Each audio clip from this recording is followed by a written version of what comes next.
Good morning, everyone. Welcome to our 199th webinar of our Saturday webinar series.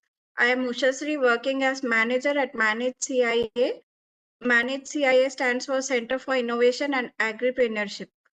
So before we go into today's session, I would like to share a few words about Manage CIA with our esteemed speakers present here today and all the participants.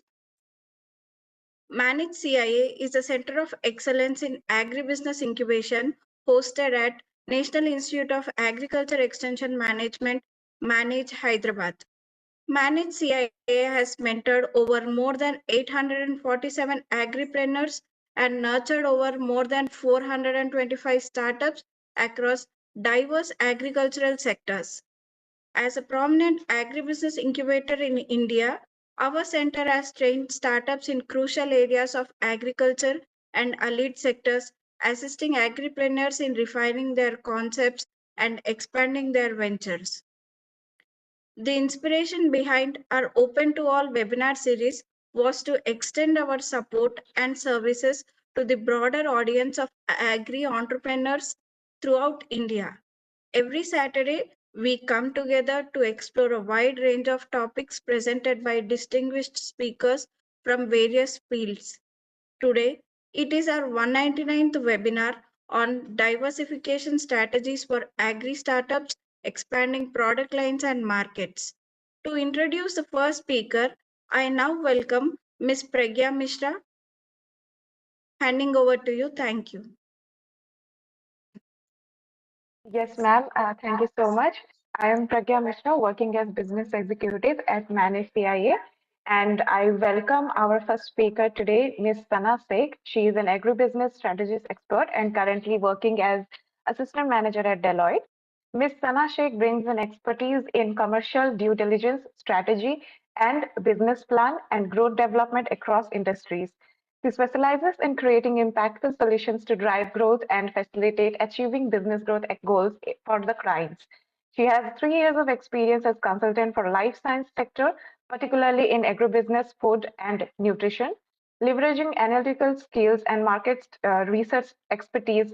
And also, she is involved in assessing business opportunities, conducting competitor benchmarking, and performing techno-commercial due diligence for novel patented technologies and products. So with this introduction, I welcome you, ma'am, and hand over the session to you now. Thank you. Thanks, Pragya. Can we have the presentation put up, please? Okay, so meanwhile, thank you so Ms. much Sana for having Sheikh, me. we are unable to hear you. Okay. So yeah, we can. Can we you can hear able me? to hear you. No, you can hear. Go ahead, Sana. Okay, perfect. Okay, thank you for having me, and thanks for the great introduction, Pragya. Just to add up more on the startup ecosystem front, I have a geographical span experience across India, Nepal, and United States, where I was involved in establishing startup ecosystem as well as managing incubations and mentoring startups across agribusiness, food, retail, and healthcare segment. Being a management consultant professional, I also have closely worked with investors, so I do understand the startup startup entrepreneurial mind as well as investor point of view when they actually do a due diligence and start funding your particular startup. So that's where this particular topic comes in handy, and it's very fundamental for every startups irrespective of the domain to understand on the diversification strategy. So let's start with that. Next slide. Okay, so before just diving into diversification, let's go through certain growth strategies that's out there in the market, because you need to understand that as a startup, you would be assessed by customer at the end of the output of diversification if you go ahead and do the diversification, as well as you would be judged by investors as to what growth strategies you have opted, what is the rationale behind it, and how you do it, right? So for me to cover a few seconds through this growth strategy becomes very important, and then we can dive into diversification. So initially you should start with a question, right? So suppose you are addressing just 1 to 2% of your market currently. So definitely, you have 98-99% of the untapped market in the existing ecosystem and your existing product. So that's where you actually go with market penetration. You would first address the untapped market in the existing market ecosystem. So that's where you go with the growth strategy that's known as market penetration. When maybe you are experiencing that your customer preference has changed, correct? So and your customer requires maybe a light version of your product, or maybe a product with a different feature capability. So that's where you can go with the product development phase, where you can either go with your new product, you can develop your own in-house new product, or you can actually go ahead and in license the product and get into your platform to just enjoy the market opportunity that's out there at an immediate phase, or you can just have a third party product on your platform. So these are kind of three ways in the product development phase where you go ahead and check on the market and try to introduce new market through various channels. Other point is, of course, the market development option, where you actually have existing product, and you are seeing other markets that has been showing a potential opportunity there. So definitely you try to go to new markets with your existing product, and that's where the market development comes in. And then last but not least is our diversification, which is the talk of the day, which means basically you can see on the slide on your screen that it helps you strengthen your market position, because since you are diversifying on the product, since you are diversifying on the market, it helps you be more competent than your players. So it definitely helps you strengthen the market position. It also helps you to de-risk industry downturns, right? For example, you are addressing Indian market, you have your own patented software, but then you are seeing certain data security breaches because of which farmers are now skeptical, and then you're seeing a slowdown in the market. But then at the same time you are into African region, suppose, but then there is no such kind of issues and the market is going pretty well there. So that's where if you diversify on your market, or even if you diversify on the product, it actually helps you de-risk if there is, in case there's an industry downturn happening in the current market, right? It helps you diversify and stabilize your financial cash flows, as well as it helps you explore potential synergies for your business model. Next slide. Okay. So this slide actually talks on, how can you diversify your business? So there are different types of diversification out there in the market. Today, we'll be focusing more on the product diversification and the market diversification, right? So when we talk on the product diversification, essentially there are three types of it. One is the concentric, where you kind of add similar products to your existing product portfolio, right? Like for example, you are selling a packaged food that relates to shrimp, right? So you have one recipe type of shrimp product existing in the market, but then your customers are actually demanding for some other recipe that is like more Italian, more different type of a recipe. So that's where you actually come ahead and get new products, but in a similar product line fashion. So that's where you go concentric. Okay. Horizontal is basically, for example, you have your own e-commerce platform, you are selling ag input products there, right? But your farmer community is actually asking you to provide certain advisory services. So that is basically a service that you are adding up in your portfolio that supports your existing operational stream, right? So that's what is called it as horizontal. The other option is obviously conglomerate. You see Tata Chemicals, you see different type of conglomerates. That was essentially industrial chemical companies, or someone with a very different industrial experience, right? They came in and they added ag business type of products in their portfolio. So that's where the conglomerate product diversification goes into play, right? The next one. Yeah.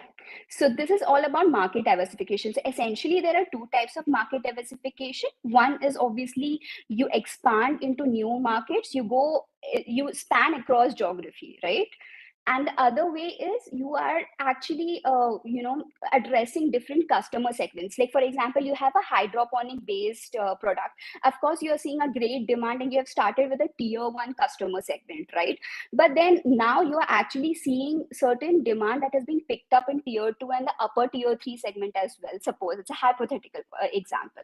So that's where you would actually, from tier 1, you will expand to tier 2 and the early tier 3. That's where you actually diversify with terms of customer segment. So that's what is market diversification when it comes to customers. Okay. Next slide. Yeah, these are the other business diversifications, and each diversification actually requires a separate session in itself. So we are not going to cover these diversification, but just for your reference, right? These were the type of diversification that actually exist, and maybe later on, if you are interested, we can take a separate session on that, and you can let the team know about it. Yeah, next slide. Okay. So now we are going to deep dive into, product line diversification. And since in the earlier slide, I have given you a concept overview of what exactly is product diversification. Now we are going to go through some case walkthroughs, and I have certain examples here, right? The two examples you can see on your screen is the one which has done a successful product diversification. The first example is Kaveri Seeds, right? We all know Kaveri Seeds was predominantly a single product line focused company. It was focusing on cotton, but since they saw a sales downturn and then they faced financial loss due to over dependence on the single product line, they started diversifying their product line into vegetable portfolios as well. So this is one of the successful, and then they were able to stabilize their whole financial cash flow stream. They were able to strengthen their market position, and they were able to de-risk their position again in the market, right? So this is one of the examples. The other example is Dihat. Dihat started as an ag input supplier, but then they also saw their customers coming up with the demand that is, they need advisory. We all know that the ag input dealers, right, the traditional ag input dealers owning shops actually also play a critical role as an advisor for the farmers, that which product to take, which product to not to take, etc. So here, of course, here it is the thing that they had sensed the customer requirement about having advisory, about having market linkages, credit, such kind of services in place that could support their existing, product line. So that's where Dihat went ahead and expanded their product line that way.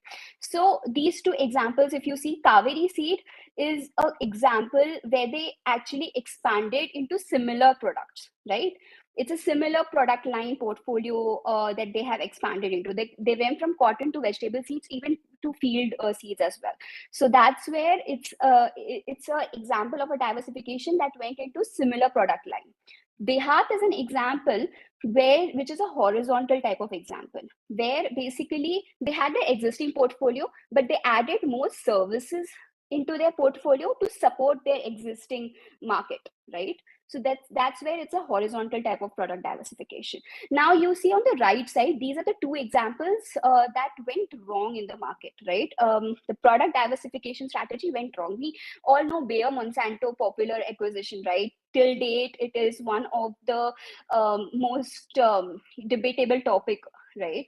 But what we are going to focus here is what Bayer, one of the main reason why Monsanto was acquired was basically Bayer was essentially an agrochemical company, but they also wanted to add seed product line into their ecosystem.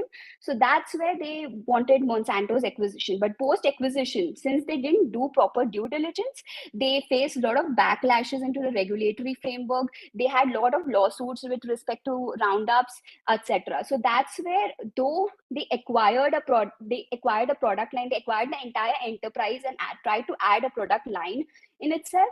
But then still, because the due diligence went wrong, that's where the product, it took a lot of time for Bayer to kind of stabilize. But since it's a giant, it can actually absorb that risk. They're now being stable. But initially, there were a lot of destability around it, right?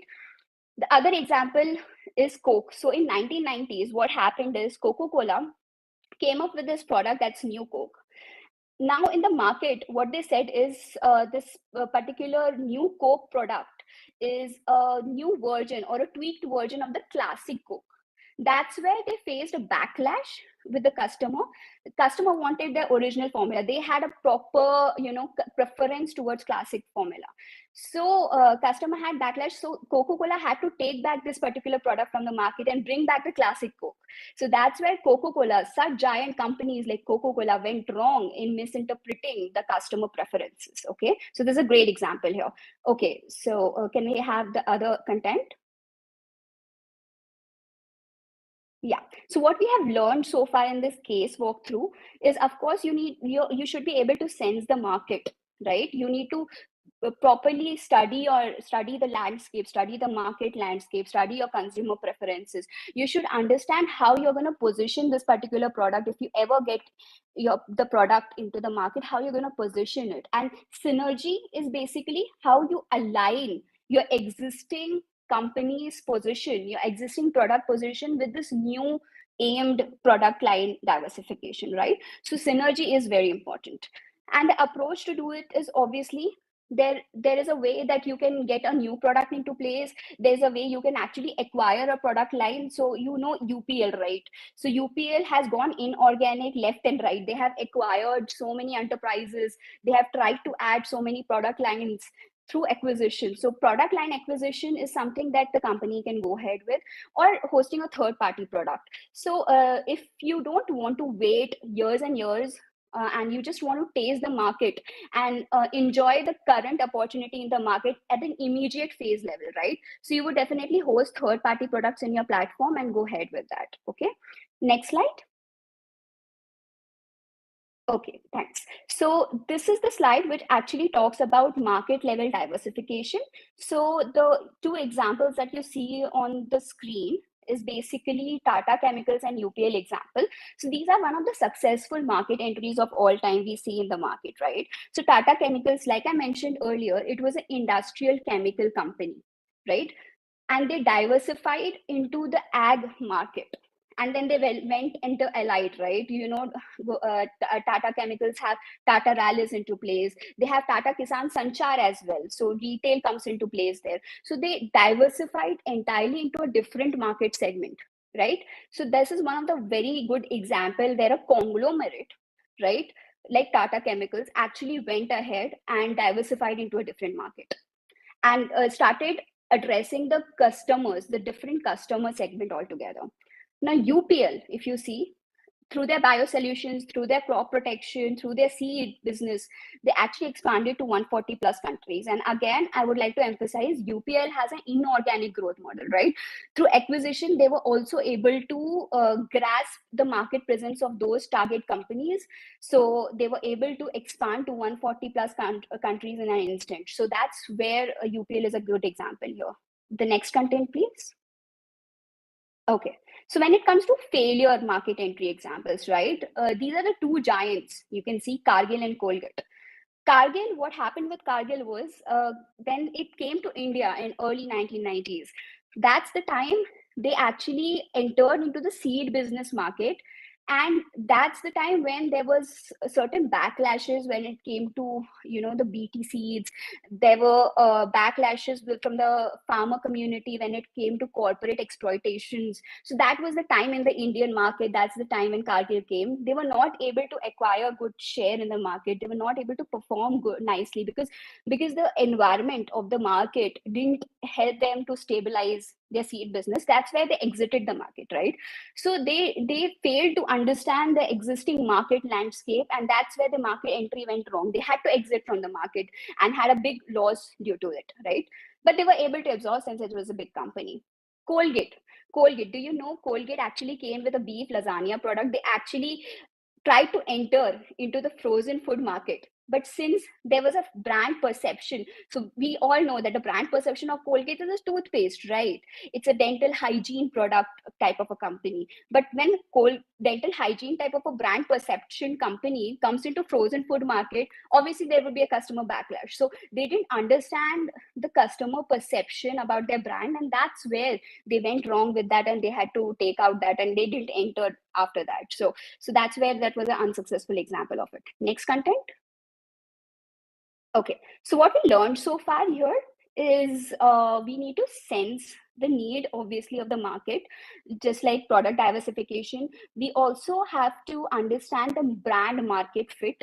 We need to understand the regulatory compliance, right? When you are having your own seed company, or maybe you have your own AI ML type of a software that is actually predicting the weather, helping farmers to understand the market opportunity, you are actually helping to link farmers to the market. That's where you need to understand what is the data security protocol in that particular country, right? What is the type of government approvals that we would require? What is the framework overall? So regulatory plays a very, very important role. So you need to study before entering into a new market. And the other thing is synergy alignment. Again, like Colgate, their alignment was totally messed up, right? Their alignment was entirely a perception that was so different than entering to the frozen food market. So they didn't properly align, and they didn't see the synergy fit to their existing brand portfolio.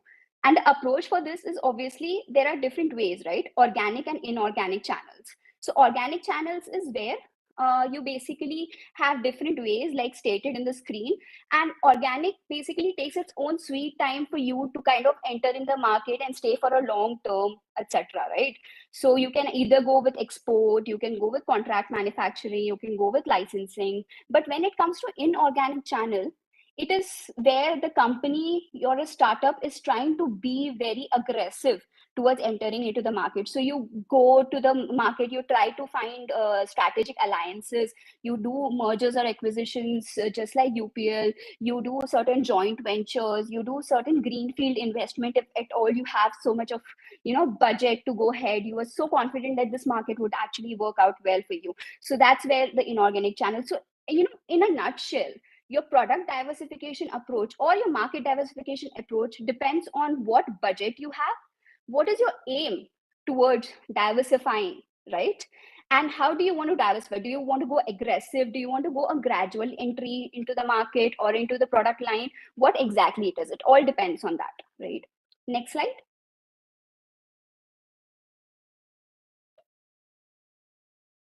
Okay, so I understand that I had a very short span to kind of cover all these topics, and that's where I had put up this slide to kind of refresh you guys on what all we covered so far. Like the most important thing of all time is when to diversify, right? What is the exact time for a startup to actually think about diversifying, right? The other content, please. Yeah. So first, if you are feeling a market saturation, if you're feeling that you have already acquired the existing customer base and you have saturated the market, then definitely you can go ahead and diversify into new markets, right? When you see a changing consumer preference, that's the time you actually sense that there is a shift to the consumer base. So maybe you have to introduce or diversify into a new product line, or you want to introduce and diversify into a new market. Then if there is any single product dependence and you are facing just similar to Kaveri example, right? You are facing similar obstacle in the market, that's where you have to diversify and destabilize your whole portfolio.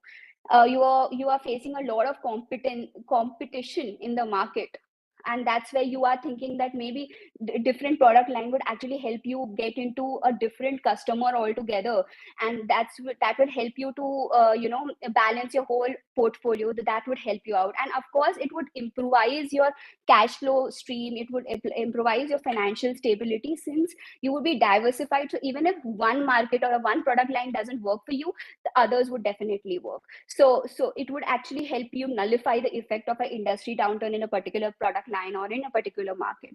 So that's when you have to go for a diversification. These are just few examples or a few pointers that is put up on your screen that actually explains to you when exactly you should go with a diversification.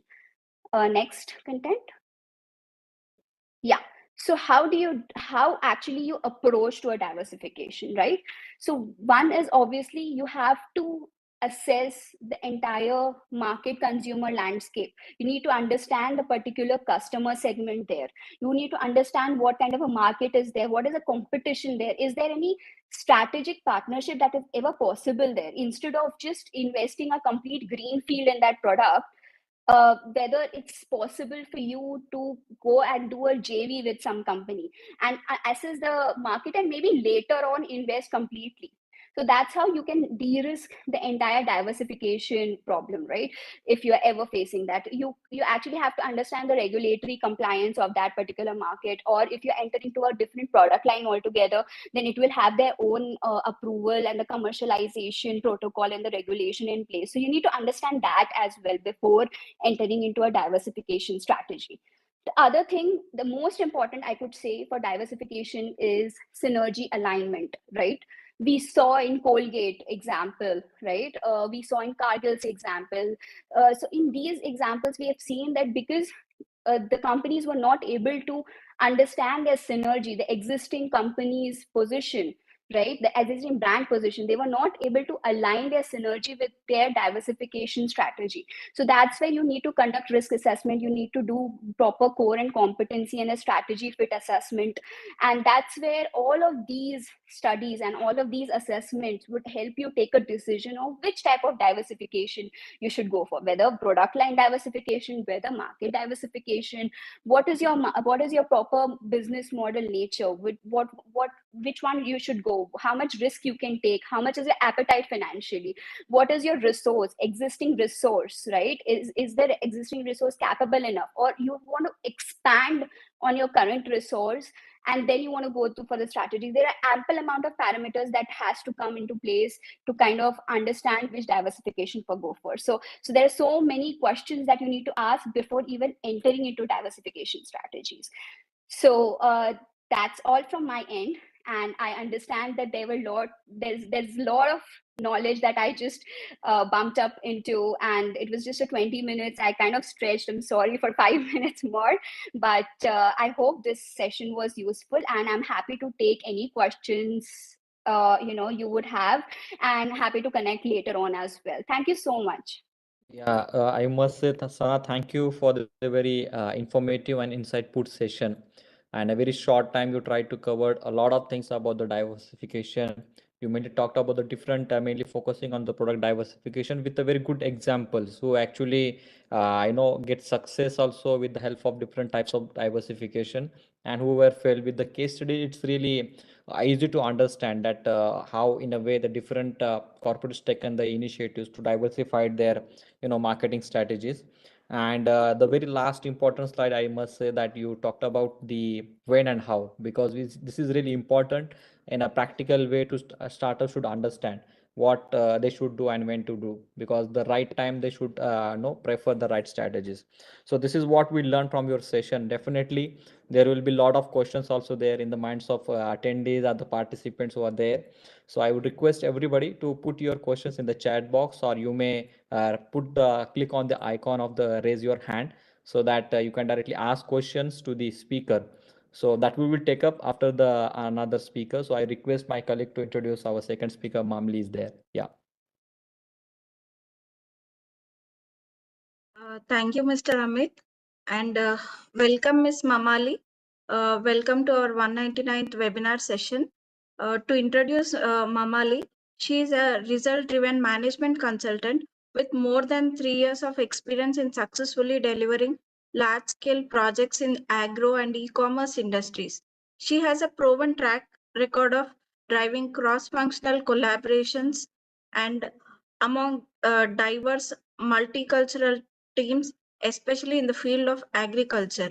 Her expertise lies in investment promotion, go-to-market strategy, stakeholder management, feasibility studies, and diversification, expansion of startups, etc. She excels at fostering a culture of collaboration, innovation, and continuous improvement to drive business growth and deliver sustainable results. With this short introduction, I now welcome Ms. Mamali.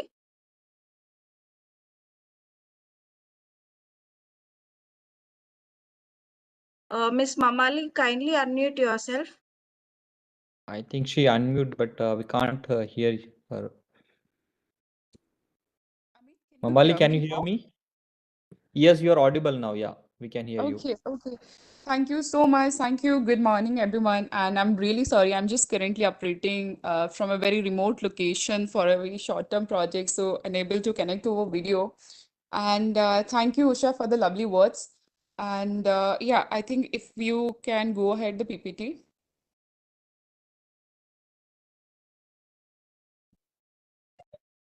I hope you can able to see the PPT now. Yes, the PPT Yeah. is, yeah, I am able to see the PPT. So before this, like, I want to thank Sana. So she has very, beautifully crafted all the diversifications. What, I was thinking to shed a light on. So now I can just go into the Indian agri startup scenario and shed some light on. If you can move to the next. Yes. So, currently, what is the situation of Indian agro market? Like, if we see has been projected to reach like 400 billion by 2025, and we are growing at a CAGR of 10%, so which is again commendable.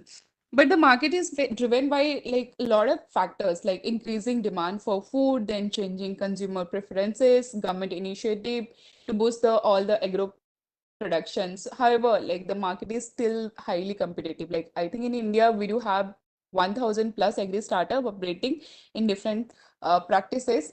And this slide just indicate the current trends in agro market. So I think organic is a very highlight part of it. Sorry, sir, can you go back? Yes. Yes, thank you. So the organic food market in India has a grown at a CAGR of 70%. Like everybody is started focusing on their health awareness and then wellness. That has been uh, becoming a very stringent factor to look and think about that market, any of the startup to diversify if their core work aligning with organic food by any chances, or they can go for IRL kind of system. So the second is agritech. Okay, agritech startups in India have raised, like, if we see 1 billion of funding in the past 3 years, like I can name a few. If we go to Big Heart, if you go to Dehat, I think everybody is following the agritech model, and they also been backed by investors like Y Combinator, so which is again, given a very technology-driven solution to improve the agriculture productivity, and then processed food. I think the entire FMCG and agri market is this. So this is again highest 540 billions of market. So if you can go to the next. Okay, so the slides indicate, we have divided the slides into two parts. So one is the current companies, few of the startups which are come into the innovative diversification, and then the next one is the like Indian agri startup scenario. And this is just I just have basically categorized what are the agri startup based on the solution they do offer. So coming to the left, so first one is Urban Kisan. So Urban Kisan is a Bangalore-based startup. They uses aeroponic to grow leafy green vegetables in a very controlled environment. So that using like 95% less of water input compared to the traditional farming. So I personally have worked with them for a very short projects. So they have been again backed by BASF and Y Combinator. So this just indicate ki the kind of company, the kind of investors are like inclined towards putting their money into this kind of startup. Like when you have a very innovative diversification, so the investor also equally attracted to go through about it. And then they do have currently of a revenue of 20 MOM, like if I am not wrong. So and then the next is Indigo AG.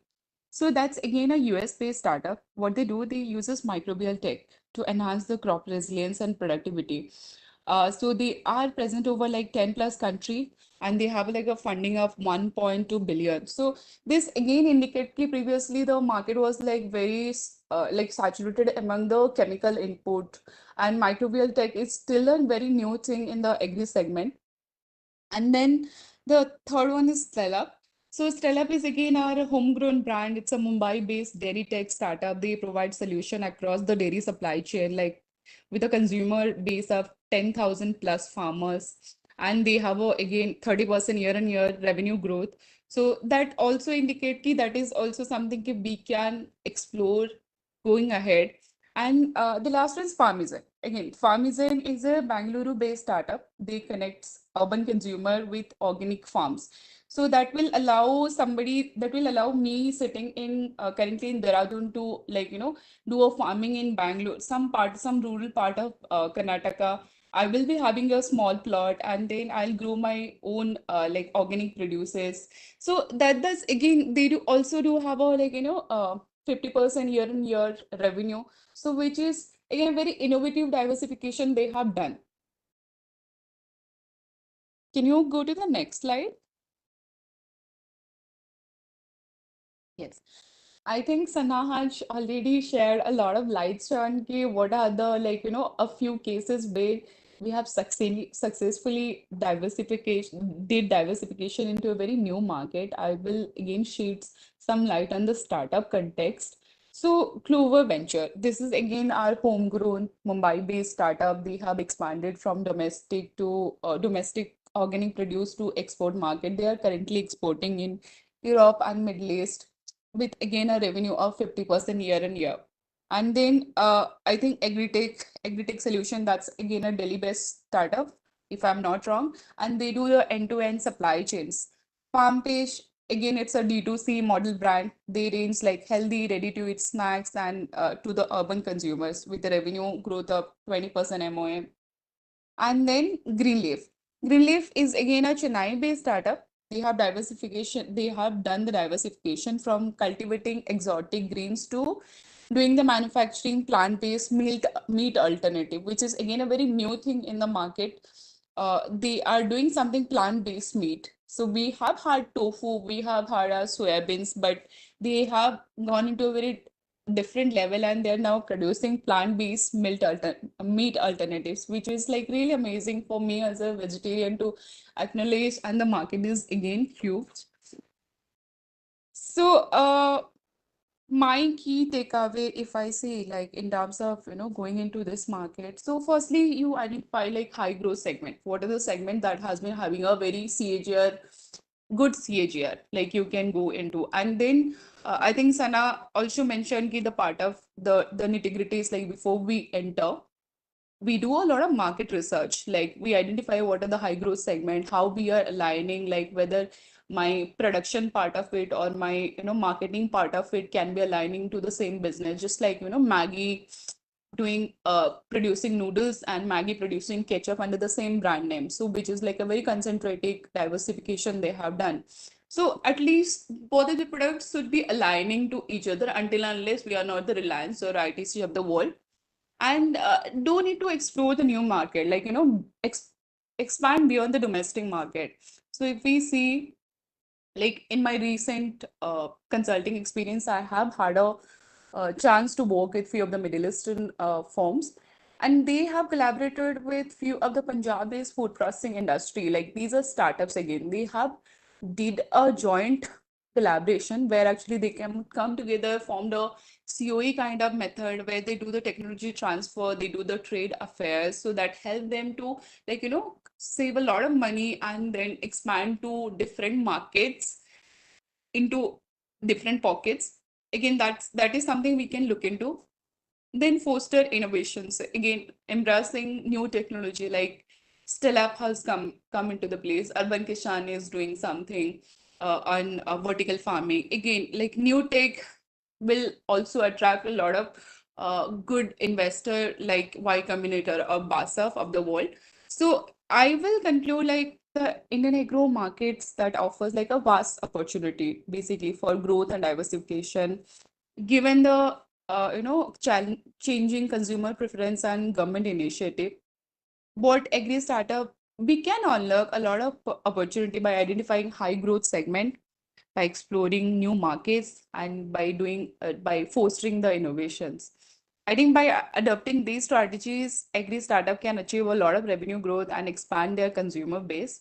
At the same time, we can make a lot of meaningful impact in the agro and in the agro ecosystem. I think this is where I am concluding, and yeah, I am also available for any further call or any further questions to take up. Thank you. Thank you so much. Yeah, I would say thank you, Mamli, but it's a very short but very informative session. You mainly talked about what are the upcoming trends are there in agri sector, and with the very good examples you given very high tech agri startups, how they are tapping the new market and how they diversified their existing business model and doing really really great. And the very important, you mentioned the key takeaways from the doing the market research point of view, where the startups can identify to scale up their own businesses for the higher market, getting the shares in the domain. So I think definitely there will be some questions also there in the minds of participants also. So I would request all the participants do put it into the chat box. Now the forum is open for the question and answer session. And do I also return some questions from my end for the both the speakers?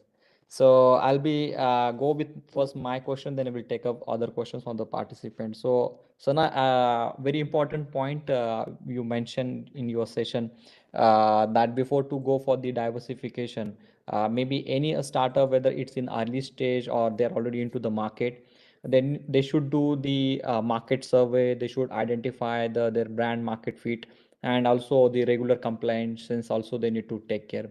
So can you just throw some light on that part, on that point, so that the starters will get more idea on that thing? So what to do and what they should avoid? Okay, thanks, Amit. It's a great question. I hope I'm audible. Yes, we can hear you. Okay, so for early or mid-scale startup, actually, to be honest, for any company at whatever stage they are in, market assessment or landscape study plays a very important role. And as you had seen in my first slide, in the matrix itself, right?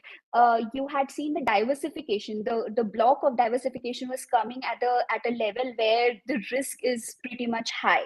So if there is a risk that is that is at a higher level, that's where your assessment on the market, to understand, like if there is a monopoly in the market, or to understand even if there is a competition, that is still there is still a blue ocean, for example, then definitely you don't have much barrier in that market. But then there is a monopoly, right? You see airline industry, in India there's monopoly of Indigo, correct? So for any airline company or a air startup as well to come into place, they should factor out these kind of barriers if there is in the market.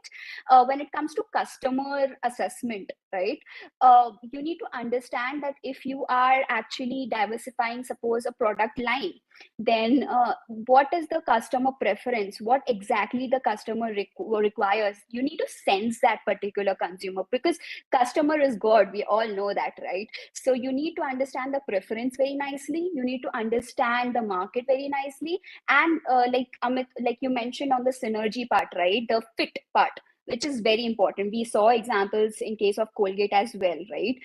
Their position in the market was a dental hygiene company, simple, very simple. But then they tried entering into the food business segment as well. That's where they went wrong, because their synergy at the market level went wrong. But there are different synergies, okay? I won't take much of the time here, but just would like to enlist certain synergies that the company, that the startups need to focus on. One is the internal synergy, okay? Internal synergy is basically when you assess your existing resources, your existing human resources, your existing infrastructure, correct? And then you understand whether your synergy, internal synergy of your company, your cultural synergy as well, right? Your synergy is very much important, internal synergy, to match up with your diversification strategy.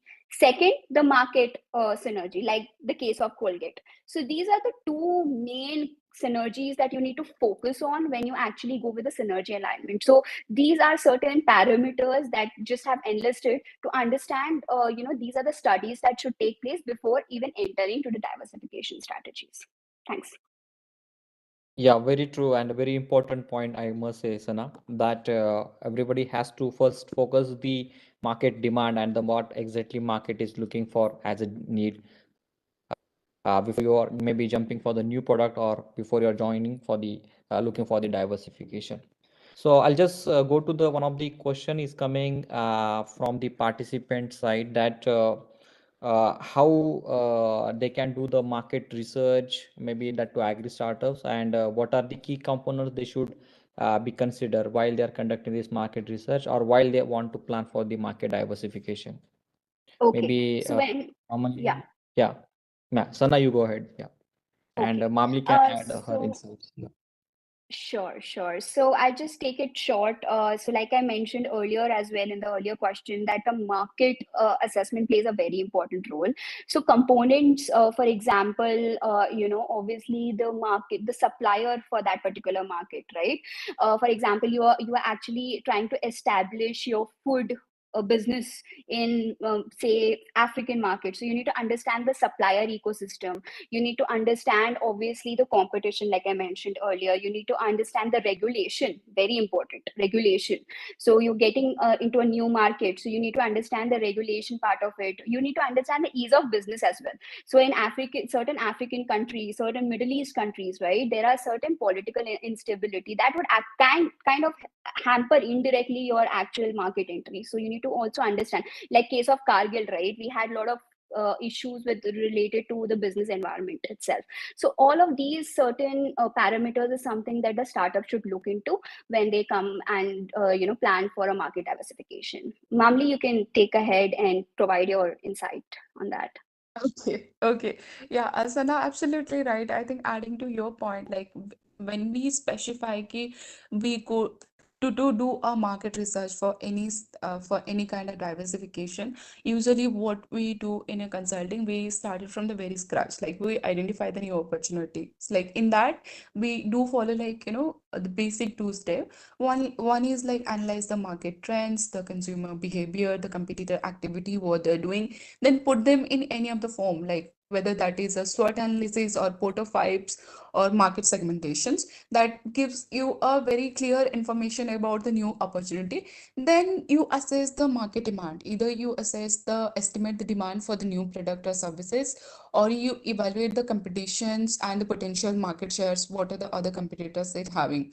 Then again, like in the third step, you go and evaluate the new markets or the region. Like, the if you're going ahead from domestic to export, or if you go from one product to another product, especially in agriculture, I think we see a lot of regulatory issues. Like if we are coming up with any of the different pests also, like we do have different regulations like climate, infrastructures, and local regulations we need to follow. And then we need to analyze the value chain. I think value chain integration is a very key factor, like in terms of agri, identifies the areas for improvement or the expansion, and then evaluate the cost and benefit to moving down the value chains. Then I think stakeholder consultation is again a very key important factor for any of the market research we are going. If I go for any of the market research like any of the market research things, so I basically consult a lot of stakeholders, right from the consumer, right, uh, to the peoples that have been to the key peoples that have been involved in that sector specifically. Like in terms of agri, we talk to the customer, supplier, partners about the diversifications plan, by using focus group or one-to-one interview or any of the interview method, PRA tools also.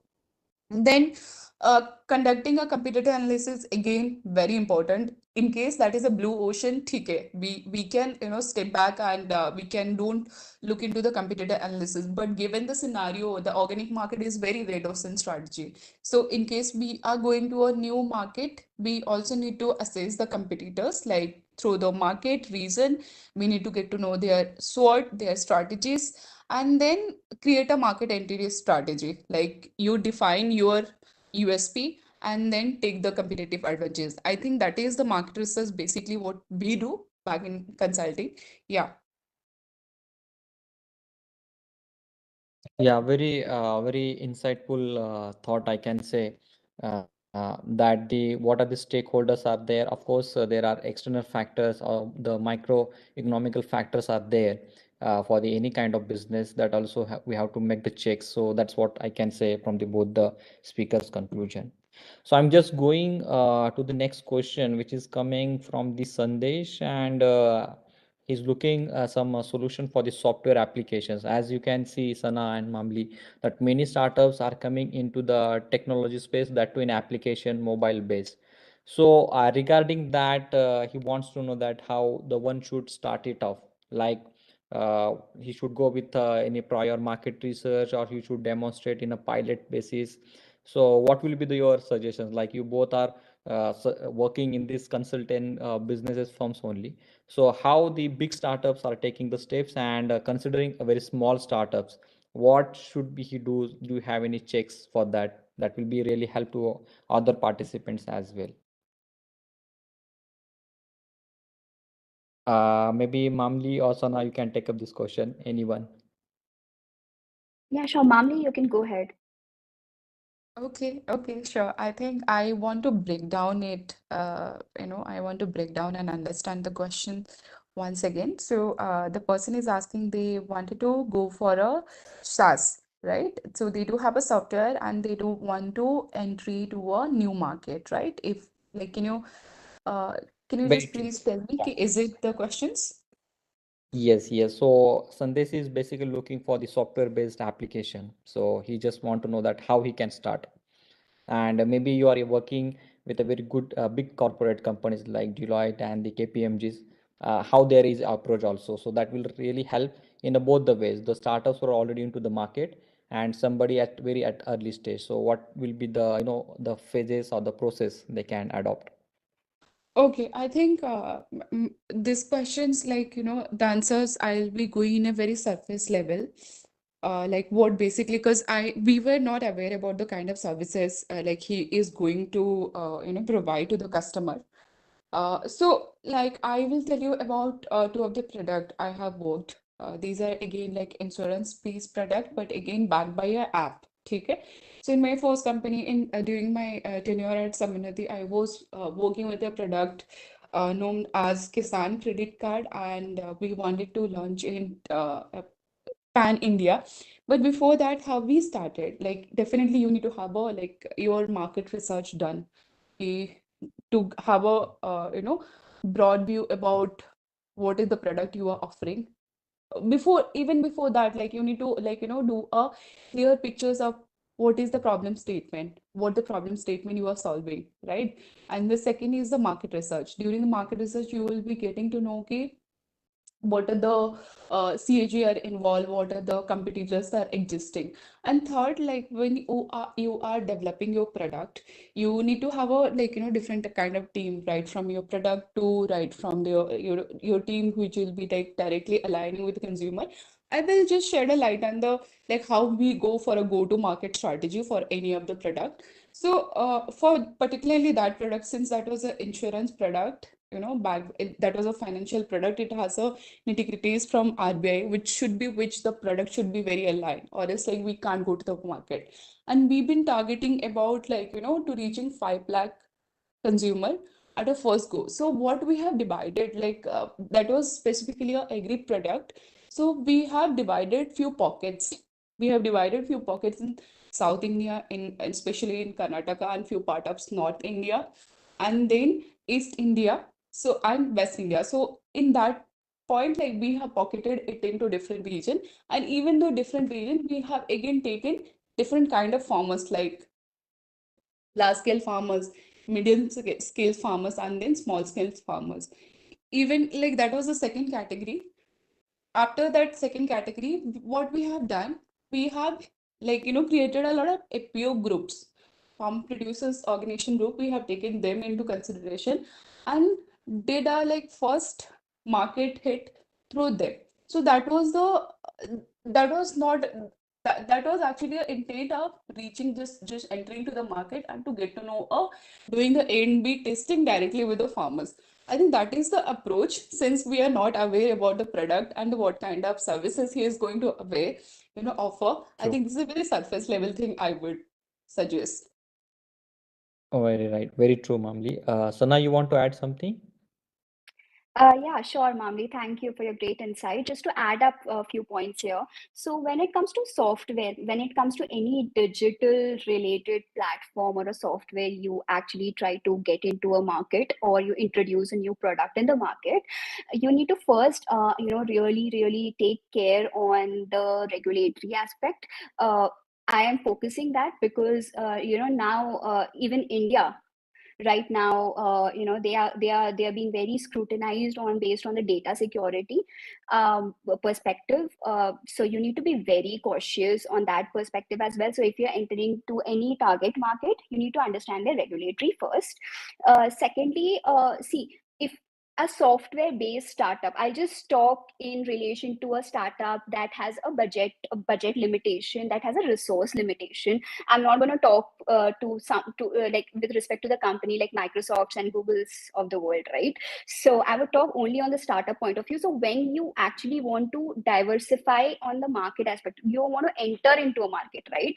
Uh, Based on my experience so far, a startup should actually think on the strategic alliances if there is a possibility, because when you actually go ahead and partner with some local firm there, you do contract manufacturing if there is a possibility of contract manufacturing in that particular country, or you actually maybe just let them host your product in their platform just to sense and taste the market at that particular point of time. So startup should first think on the budget aspects as well.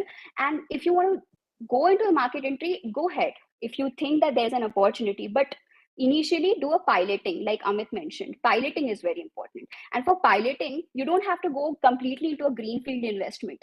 You can go with the strategic alliances, you can go with certain other strategic very smart options to understand the market, to grasp the market, and then later on you can go into a greenfield. You can have your in-house company there set up, and you can go with long-term aims, and you can actually have stability in that market. But initially you should sense the market, is what my take is. Thanks. Yeah, I think Sandesh, you got a lot of inputs from this question and maybe to the other participants as well. So there is a very common question I can say coming from the two participants, that is from the Aniruddha and Monica, that I think Mamali talked about the different areas where the opportunities are coming for the agri startups. So the question with the same point, that can you suggest some of the new emerging areas where agri or the plant-based startups are coming? So maybe where you can see that many startups are coming in these focus areas. Maybe Mamali or Sona can also add to this question.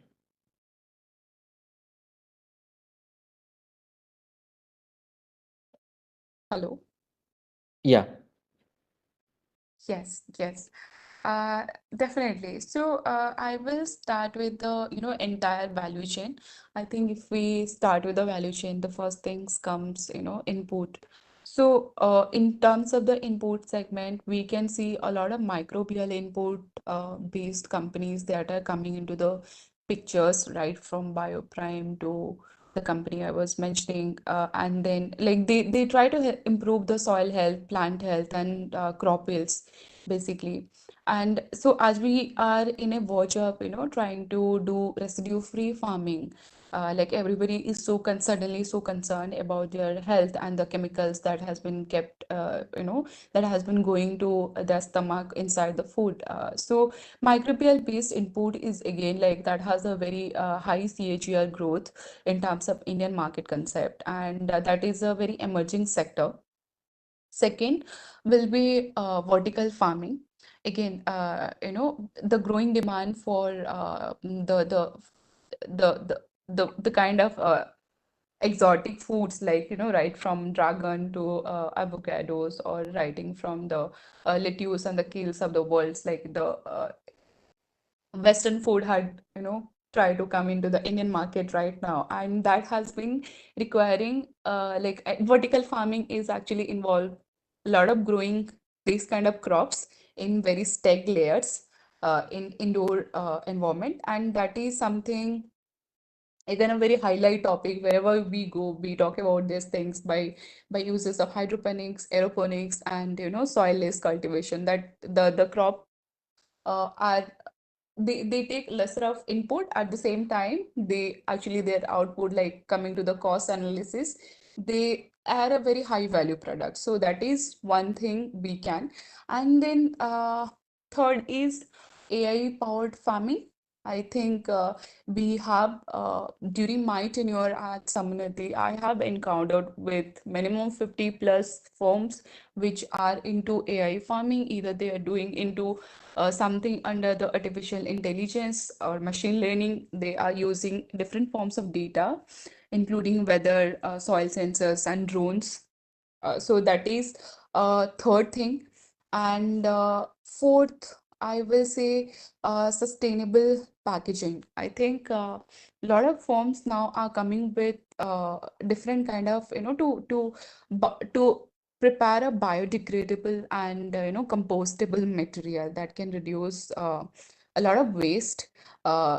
Like we can see the examples of Biopack and EcoPack. They are have been, I think they are US.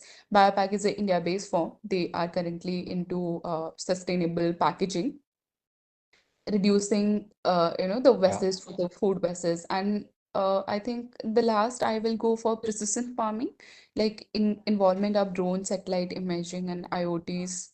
These are the top thing that is happening into the agri startup scenario. And the last and the most important, I want to highlight, something on the ESG factor, something on the carbon credit. Like if they, I think there's very less people in that segment. These are only the big firms, big four farms that are coming up with this kind of ideas, or it's like very few boutique firms they are coming up with this.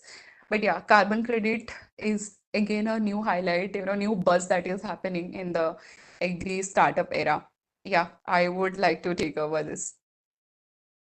Yeah. Sana, do you want to add something to the sectors Yeah, I which is think broadly Mamli have mentioned? greatly covered a lot of really emerging areas already. But what Very true. I could say to the startups in this particular platform is you need to broaden up your thinking when it comes to customer addressing. So we do have a huge farming community in India, in the whole world. Definitely that is your direct customer segment, but you can also think about addressing the other industries. Like for example, if you have a medicinal plant oil product, right? So of course you can go to you can actually cater to skincare level segments, but you can also have certain spas and certain ayurvedic centers as your customers. So I'm just giving you an example to let you know that your mindset should not limit to just a very a direct customer base that you see in front of you. You should also think on other customer segments also that could be covered through your brilliant business ideas. So yeah, thank you. Actually the examples were pretty much given by Mamli. Just wanted to put up this idea in startup uh, Very, very, very true, Appreciate ecosystem. this. actually. Yeah, thank you. Appreciate Normally, Sana. broadly discuss about the sectors where the startups are coming and has the future. And Sana, you are very well said that B2B is also very large market where one can be the a silent player in this market and can do the very best business out of it. There are few more questions are still there in the chat box, but due to the time constraint, we're not able to take up. But the details of the speakers we already shared in the chat box so that you can always reach Yeah. to the Sana and Amit, Mamli if you don't for mind, the can we queries. have this one question from Abdul Wajid? I think he has been raising his Yes. hand since the start, so let's just give that I opportunity. can Yeah. just come to that question directly that he's asking that initial stages, the startups, what type of team combination should we have? I feel that this is a very different question than the topic which we're discussing. But yeah, we can spare another 1 minute with the same question. Yeah, sure. I can go crisp on this particular question because it needs an entire session for it. I can tell you that. So, Abdul, thank Uh, you for the question. I would say the team composition, again, synergy. I use this term synergy frequently because this is what is important when it comes to team composition. Uh, you actually have to select your team members in a way that they complement each other's skill set, and you have a like-mindedness, but at the same time you have certain team members in your team that can actually play a critic role, because it's very important. Yeah, you can't have every motivational type of members there. You need to have critic people as well in your team. So the most important thing is, you of course you need to have someone who is good with the financial aspect, you're good with the branding and the marketing aspect, good with the operational point of view, good with talking to suppliers and the customers, good with the communication in that perspective, good with reaching out to people and building the network, etc. So there are so many parameters that requires a separate session, as I said, but that's what is the synergy you should look for when you actually compose your team. Thank you. Yeah, Sana, thank you for taking this question. Actually, I want to add into this point that there are still few points which maybe will not able to discuss today's webinar. But for that reason, Manage is announcing the one course called the pre-incubation program, which is a 22 days training program. It's a virtual training program.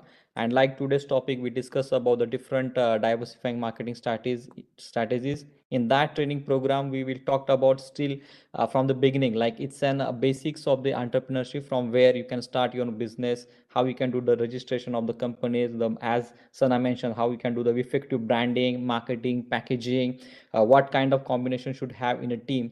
So very diverse topics we try to cover in these 22 days. So their applications are live till 3rd of August. So don't miss this opportunity to register for that online training program.